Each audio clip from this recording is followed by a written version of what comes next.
Hello and welcome back to the channel HardReset.Info, and today I will show you how to add an additional payment method on eBay.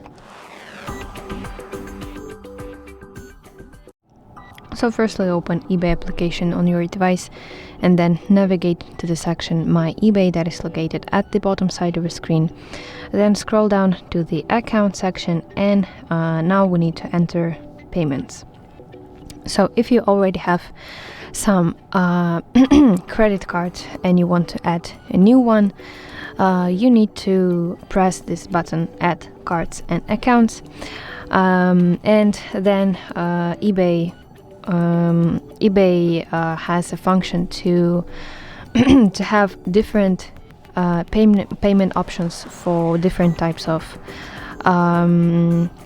operations. So it's checkout and auctions and offers, but basically you can you can set up the same payment method for both checkout and auctions.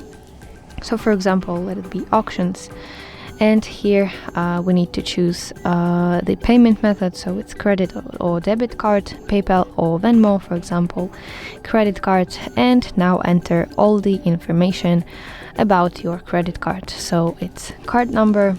To make the process easier, you can use your camera to scan your credit card, then expiration date, security code, which is CVV, and your first and last names. And also here you can check whether your billing address is correct, and if not, you can make you can apply some changes by tapping Edit and basically edit your billing address. And then when you are ready, filling in all the required information about your credit or debit card, you want to press Add button to basically add that credit card. So that's how you can add an additional payment method on eBay. I hope you find this video helpful, and if so, please leave a thumbs up and please subscribe to our channel. See you soon. Bye bye.